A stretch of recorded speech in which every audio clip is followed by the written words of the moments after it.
Welcome to Dark Pathways, the podcast where we unravel the darkest and most enigmatic mysteries of history. I'm your host, and today, I invite you to walk with me through fog-laden streets to an era when fear draped Belgium like a heavy shroud. It's the 1980s, and in the quiet province of Brabant, three figures, phantoms rising from a nightmare, left behind a trail of bloodshed that still haunts the nation. The Brabant Killers, as they came to be known, claimed 28 lives, wounded dozens, and vanished without a trace. Who were they? What drove them to this chain of horrors? And why, after decades, does the truth remain hidden? Let's open this dark book, follow in their footsteps, and search for answers in the shadows.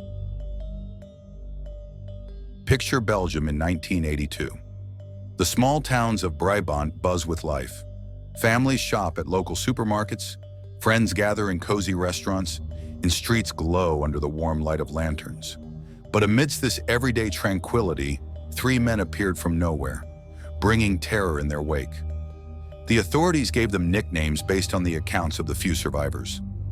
The Giant was their leader, a towering figure, standing over 6 feet tall, with broad shoulders and a deep, gravelly voice that seemed to echo from the Earth's core.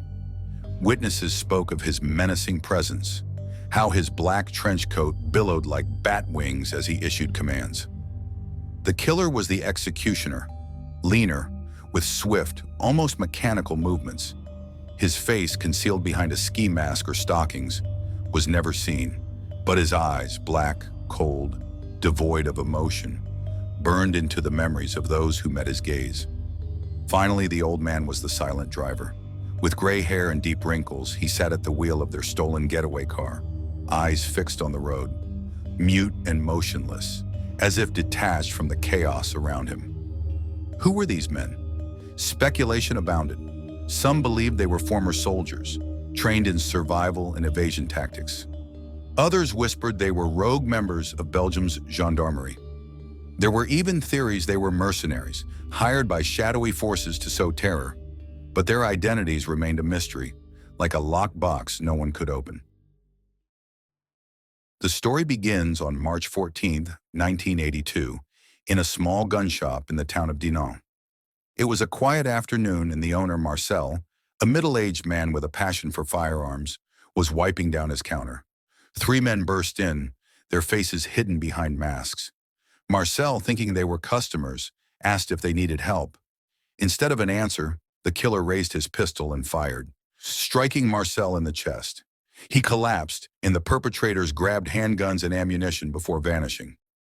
It was the first sign that something sinister was stirring in Belgium. Months later, on August 13, 1982, the group struck again, this time at a supermarket in Maubeuge, near the French-Belgian border.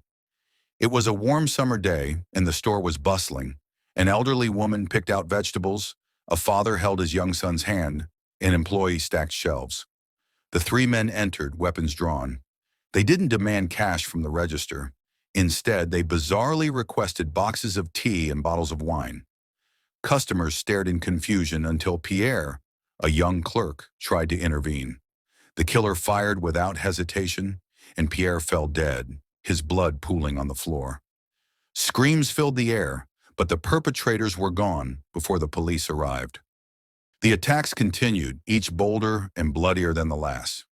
On September 14, 1982, the group targeted a gun shop in Wavre. The owner, Albert, an elderly man with a gray beard, sat behind his counter, sipping coffee. The three men entered, and before Albert could react, the killer shot him 3 times in the chest. They seized weapons and ammunition, arming themselves for future strikes. On September 30th, 1982, the group hit Chez Jean, a restaurant in Beersel. It was a quiet evening, the dining room filled with families enjoying dinner. The owner, Jean, known for his warm smile, was pouring wine for a couple when the doors slammed open. The perpetrators stormed in, shouting orders. A young patron, Luc, looked up, and a bullet struck him in the forehead. Jean tried to shield his customers but was gunned down, shot in the chest. The restaurant became a scene of horror, with shattering plates and piercing screams. The terror peaked in 1985 with a series of attacks on Delhaize supermarkets. On September 27, 1985, the group hit 2 stores in Braine-l'Alleud and Overijse, killing 8 people, including an elderly man who tried to hide behind a shelf. Customers fled in panic, but bullets found them mercilessly. The perpetrators stole small amounts of cash and goods, leaving chaos in their wake. The deadliest attack came on November 9, 1985, at the Delhaize supermarket in Aalst. It was a cold, rainy night, and the store was crowded with shoppers rushing to finish before closing. The 3 men burst in, weapons ready. Gunshots rang out, and panic erupted.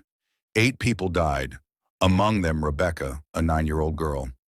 Rebecca was sitting in her family's car, clutching her favorite book, when a bullet struck her through the window. Her father, Jan, ran to protect her but fell dead beside her. Her mother, Marie, watched from a distance, her screams becoming the sound of the town's grief. In total, the Brabant Killers carried out 16 attacks between 1982 and 1985, killing 28 people and injuring over 40. Their targets were random: supermarkets, gun shops, restaurants, and their loot was trivial: small sums of money, bottles of wine, boxes of tea, weapons. Their violence was disproportionate, as if they meant to send a message no one could decipher. The Belgian authorities mobilized immediately, but the Brabant Killers proved to be phantoms, impossible to catch. The cars they used, stolen Volkswagen Golfs, Saabs, and Fords, were found abandoned, either burned in remote areas or sunk in lakes, like the Ronquiers Canal. Evidence was scarce: a few bullets, traces of mud, a single black glove. But the police made critical mistakes. In one case, a weapon found near a crime scene was destroyed before it could be tested for fingerprints. In another, poor coordination between local police and the National Gendarmerie led to missed opportunities. The judge overseeing the case, Jean-Marc Loers, faced heavy criticism. Despite his good reputation, he lacked the experience to handle such a complex investigation. Investigators chased false leads. One man claimed he saw the giant in a bar, another insisted the old man was his cousin, and the case became a labyrinth with no exit. Newspapers branded the authorities incompetent, and public trust began to erode. In 1986, a discovery sparked hope. In the Ronquiers Canal near Aalst, police recovered a stolen Volkswagen Golf, believed to have been used in the Delhaize attack. Inside were 2 shotguns, ammunition, a bulletproof vest, and, strangely, a half-empty bottle of red wine. Investigators searched for fingerprints or DNA, but the car was pristine, as if sanitized. It was as if the perpetrators anticipated every move and mocked the police from afar. The greatest hope came in 2017, when Christian Bonkowski, a former policeman from the Diane unit, made a shocking confession. Lying in a hospital bed, ravaged by cancer, he whispered to his brother that he was the giant.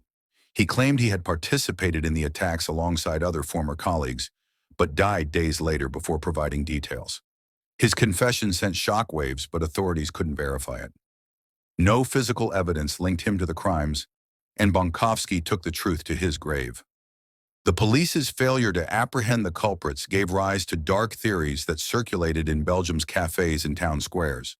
One of the most popular linked the attacks to the Westland New Post, or WNP, a far-right paramilitary group active in the 1980s. WNP members had been tasked with surveilling supermarkets later targeted by the killers. The group's leader, Paul Latinus, was found dead in 1984, hanged in his apartment. Officially, it was ruled a suicide, but many believed he was murdered because he knew too much. Was the WNP behind the attacks, or was it a front for larger forces? A more disturbing theory pointed to Operation Gladio, a clandestine NATO network established during the Cold War to counter communism. According to this theory, the Brabant Killers were agents carrying out orders to destabilize Belgium, sowing fear to justify stricter security measures. Similar tactics, known as the strategy of tension, had been seen in Italy with terrorist attacks attributed to far-right groups. The excessive violence and lack of clear motive lent credence to this idea, but no evidence ever surfaced. Others whispered of mafia involvement, corrupt politicians, or even international intelligence agencies. One theory suggested the attacks were a distraction to divert attention from political scandals of the time. All these theories, though compelling, remained unproven, fueling the legend of the Brabant Killers. In 2024, after 42 years of investigation, Belgian authorities announced that the Brabant Killers case was officially closed. Files were sealed, evidence boxed away, and the investigation halted due to a lack of new leads. Most believed the perpetrators were dead or had vanished into some corner of the world. But for the victims' families, the closure was another wound. Marie, Rebecca's mother, became the voice of their pain. Her hair whitened by time, she continued speaking to the media, lighting candles every November 9th, demanding justice. "My daughter wasn't just a number," she said, her voice breaking. "She was my light, and they took her from me." The people of Ulst gathered annually in the town square, holding photos of the victims and laying flowers at the attack site. Rebecca, with her innocent smile, became a symbol of the injustice that lingered. The case remains an open wound for Belgium. Some believe the authorities did all they could. Others accuse them of concealing the truth to protect powerful figures. The mystery endures, like a story without an ending. The Brabant Killers were not mere criminals. They were phantoms who scarred Belgium with blood and fear. On dark pathways, we tread the trails of mystery, seeking truth in the fog of the past. Who were these men? Robbers, mercenaries, or pawns in a grander scheme? Do you believe Christian Bunkovsky's confession holds the key to the truth? Or does the secret still lurk out there? Share your theories in the comments. Together, we might illuminate the shadows. If this story gripped you, please leave a like and subscribe to the channel to join us as we explore the darkest pathways of history. Until our next episode, keep your eyes open. The past may hide more than we imagine.